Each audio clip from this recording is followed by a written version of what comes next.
Tem aquelas preces que começam no Pai Nosso, que estás no céu, e de manhã cedo você abre o olho e lembra de santificado seja o vosso nome. Ou seja, você começa a rezar e mergulha na inconsciência, porque não se preparou, está rezando deitado, não percebe o convite de Jesus, mergulha no teu quarto.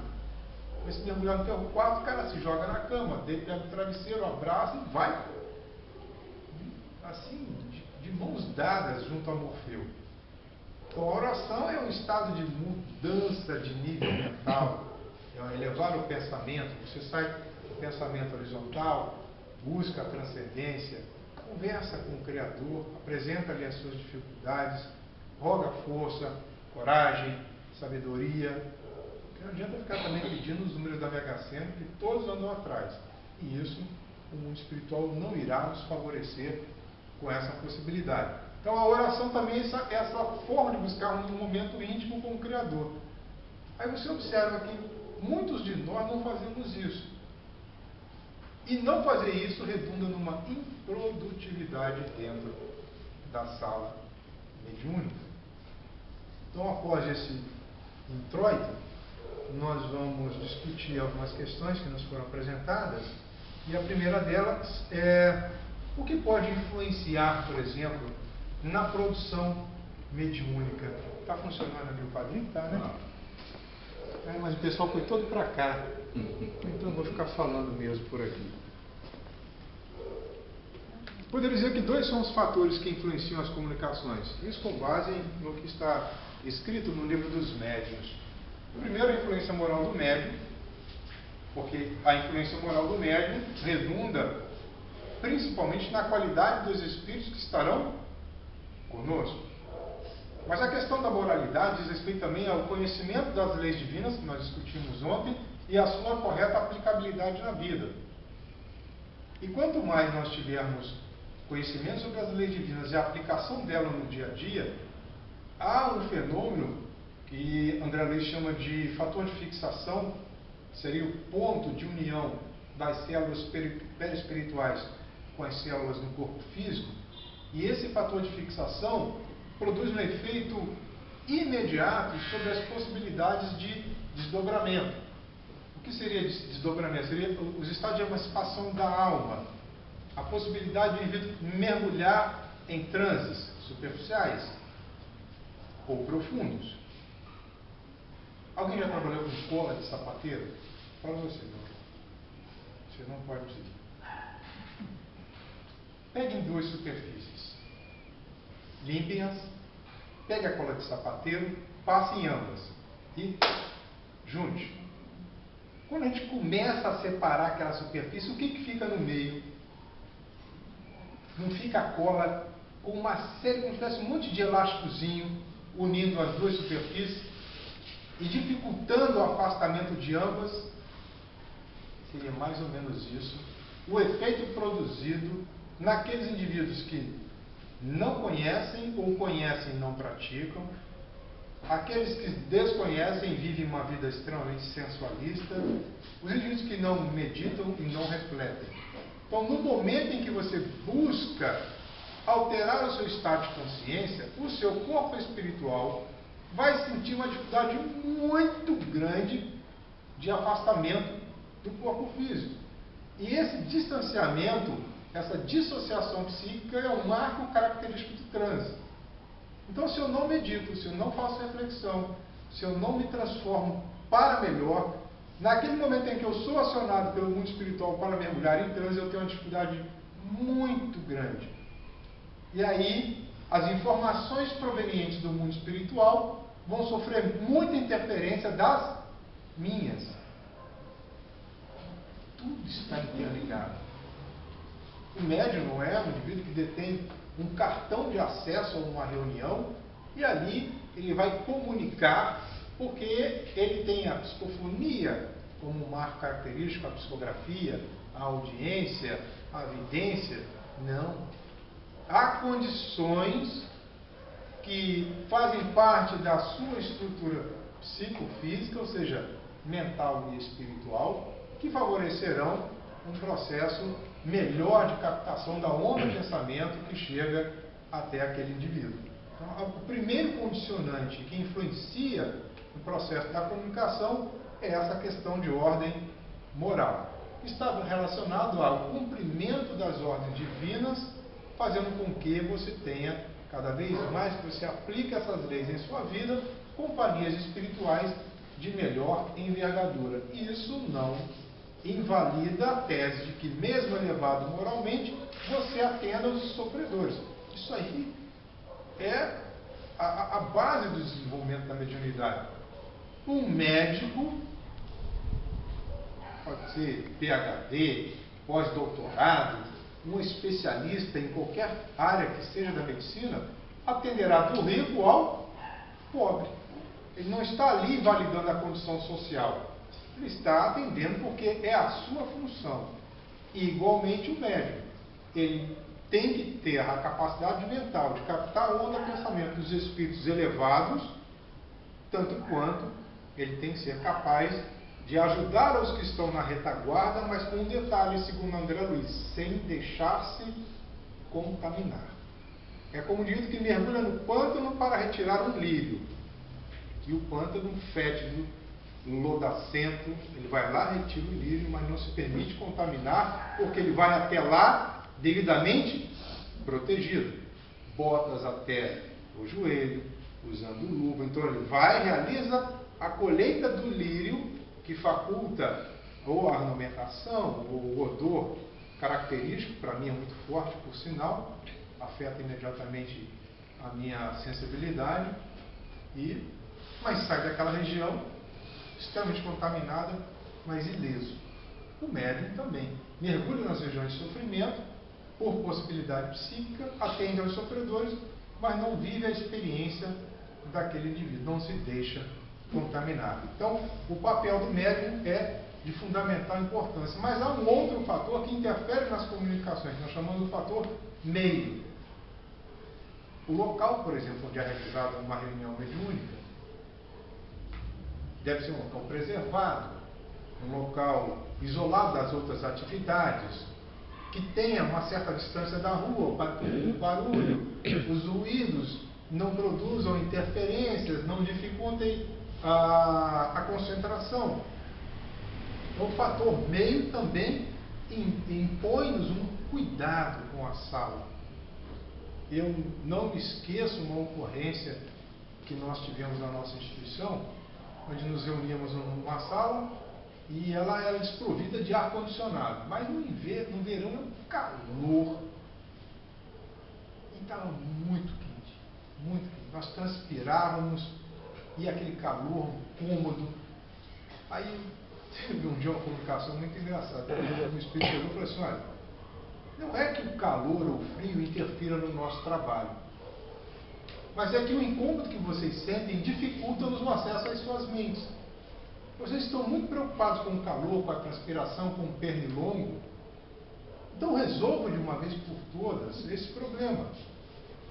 E tem mais, eu não vejo em vocês tanta dificuldade financeira assim. Ainda chamou a gente de pão duro.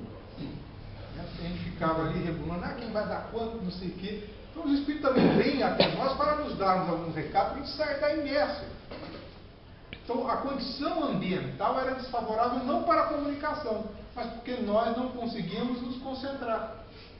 Era pernilongo, o pernilongo já não picava, ele mordia, sei lá, dava tapa, e você não conseguia ficar buscando aquele estado de silêncio mental, porque toda hora transpirando, hein? Muriçoca, desculpa, porque pernilongo eu trago lá da... Mas é o mesmo bicho, meu. Incomoda do mesmo jeito.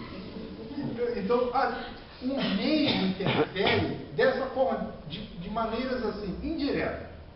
Então, é uma sala que deve ser preservada, distante da rua, como já informei, se possível, com uma condição climática tal que ofereça um mínimo de conforto. Lógico, não precisa botar uma cadeira Luiz XV, né? Mas uma cadeira que seja confortável para que produza uma sensação de bem-estar e possibilite, dentro das etapas para o transe ou para a concentração, onde ele consiga adquirir ali uma postura física tal que ele se sinta bem e se desligue dos condicionantes do dia a dia. Bom, necessidade do estudo? Eu acho que nós já tocamos de alguma sorte nesse assunto. E o estudo não pode ser focado apenas nos aspectos da mediunidade, nem tampouco somente nos aspectos da filosofia, que a mediunidade é ciência, os porquês da vida, que é um aspecto filosófico, que os Espíritos apresentam-nos de forma muito precisa, mas digo o estudo de uma maneira geral. E o estudo, o autoestudo, então, ele é imprescindível. Como dar uma comunicação de qualidade se eu não conheço os conteúdos que são meus próprios? Se a gente não fizer isso, o médium vai viver na eterna dúvida. É meu ou é do Espírito? Quem é que está a falar? Bom, na dúvida, fale. Porque ao falar, pelo menos você traz os seus conteúdos interiores e coloca para fora. Na hora que aquele lixo que tiver dentro já tiver saído todo, a sua mente estará mais apta para captar o que lhe é externo. Mas o marco característico dessa diferenciação é: eu não penso nisso, eu não estava pensando nessa informação, isso não era, eu jamais abordei esse tema, de repente veio uma mensagem abordando esse tema. Beleza, isso é um indicativo de que a fonte é externa à fonte interna. Mas a fonte interna também pode falar. O espírito médium pode dar uma comunicação assevera-nos os espíritos no livro dos médiuns. E às vezes ele pode ser, essa comunicação pode ter mais qualidade do que a de um espírito. Pode? Pode. Aí como eu vou saber? Na dúvida, trate aquele ser que fala naquele momento como um ser espiritual qualquer. Porque se o dialogador entrar no campo da dúvida, da autoria, ele dificulta o médium em transe. Porque o médium vai sentir aquela carga energética de dúvida, de aversão, de malquerência, de falta de interesse naquele diálogo. O médium abrir a boca, acompanhe o discurso. A grande dificuldade dos dialogadores hoje é identificar, aí eu vou botar aqui, essa palavra aqui eu tenho sido até chato nos estudos que a gente participa. Eu chamo, o projeto chama identificar o móvel da comunicação. Comunicação. O objetivo daquela comunicação. A dor principal. No linguajar comum, qual é a queixa? O médico diz assim: dói aonde, meu filho? Aí você começa, olha, a dor começa a irradiar da cabeça aos pés. Foi uma dor sistêmica? Pode ser. Mas o que menos o paciente quer ouvir naquele momento é um tratado sobre fisiologia humana. Olha, pode ser que essa dor seja proveniente de uma disfunção na sua coluna, pela coluna passa um feixe de nervos, esses feixes de nervos sofrem uma bifurcação na altura da L5, L4, L5, L5, S1, e aí darão origem a dois outros grandes nervos, chamados nervo ciático, e esse nervo ciático passa na região das nádegas, na parte anterior da coxa, vai até o dedão do pé. Doutor, está doendo. Então, identificar por que aquele espírito está ali, qual é a sua dor principal, a sua queixa, exige do dialogador uma sensibilidade. Por isso nós sugerimos aos dialogadores: ouça antes de falar. Se o médium estiver em silêncio, porque ele está com a dificuldade de captação da onda pensamento, na sua interpretação, estimule o diálogo. Evite fórmulas prontas, tipo: seja bem-vindo, meu irmão, ou seja bem-vindo, minha irmã. Normalmente o ser em dificuldade, se você faz uma associação, uma polarização diferente, ele pode se sentir incomodado. Evitemos também aqueles arquétipos de modelos padrões de bondade. Como já ocorreu também, por exemplo, e isso é meio que lugar comum, quando você está atendendo um espírito em sofrimento, aí o dialogador fala assim, olha, imagine que seres bondosos e que te amam muito estão ao seu lado. A sua mãezinha está do seu lado querendo que você se melhore. Aí ele teve uma relação a pior possível com a mãe, como já aconteceu no atendimento na nossa instituição, onde o dialogador deu a referência da mãe e a mãe tinha abandonado ele na infância. E aí como é que fica? Para onde vai esse diálogo? Se você não prestou atenção no discurso daquele espírito. E às vezes a gente vai fazendo algumas abordagens que são extremamente dificultosas. Recentemente um espírito vinha com um discurso, não, vocês retiraram 2 servidores da região onde eu tenho domínio. E ele repetiu de forma sistemática, domínio, controle, meus. E o dialogador lá num discurso filosófico fantástico para outra situação. Poderia ter abordado, por exemplo, olha meu irmão, quem é que tem o domínio, se não o Criador? Nada nos pertence, nem no universo, nem em qualquer lugar. Tudo nos é dado por empréstimo, tudo é uma concessão. Já parou para pensar nisso? Não fomos nós quem retiramos esses 2 seres que serviam a seus propósitos escusos, mas, por certo, alguém que detém um poder superior a mim e a você mesmo. Nós não somos donos de ninguém. Então, em cima do discurso do Espírito, você pode apresentar um seu discurso com amor, nunca com menosprezo àquela dor. Assim, você precisa perdoar. Ele joga na tua cara e você já perdoou. De repente pode até jogar uma situação em que você passou e não foi capaz de perdoar. Solidarize-se com a dor. Olha, eu sou solidário à sua dor, entendo mesmo que tenha sido muito sofrível a sua experiência. Mas lhe faço um convite ou outro. Busquemos uma experiência de amor. Esqueça a dor que lhe foi provocada, ou busque reconsiderar essa dor. Não vamos apresentar o perdão como algo fácil, o esquecimento como algo instantâneo, porque isso não vai funcionar, não funciona na gente. Vai funcionar no espírito? Alguém tem algum vizinho que incomoda vocês? Não eram os vizinhos que nos incomodavam, eram os animais dos vizinhos. Um eram 2 cachorros e o outro era uma multidão de gatos que escolhiam a nossa casa para lazer. Então, você não consegue convencer o vizinho da noite para o dia.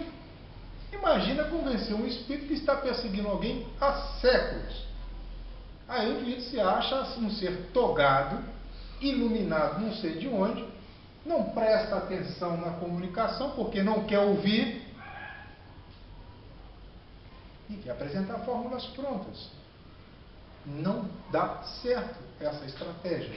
Ouça, abra os seus ouvidos para o diálogo e perceba o que o outro está dizendo. Em cima da dor que ele apresenta, coloque a sua maneira de compreender, mas não apresente fórmulas prontas, porque uma fórmula pronta pode servir para um, mas para a generalidade isso não produz um efeito desejado. E aquela galera que está na reunião mediúnica e não é médium, não é doutrinador, não é dirigente, não sabe ser passista, mas está ali como assistente participante, torça pelo sucesso da reunião. Certa feita uma pessoa falou assim, também num seminário de projeto que eu estava colaborando, tá? Mandou por escrito. Eu não sei qual o papel que desempenho na reunião. Deu vontade de responder. Se você não sabe o que está fazendo lá, imagina eu o que é que você está fazendo. Mas essa pergunta não veio para mim, mas a resposta estava já pronta, tanto que a mesma resposta que eu idealizei, um companheiro do projeto respondeu. Acredite no trabalho que está sendo realizado. Emita bons pensamentos. Acompanhe o diálogo que está sendo realizado. Ore pelo doutrinador. Ore pelo Espírito. E aí você vai perceber que a sua participação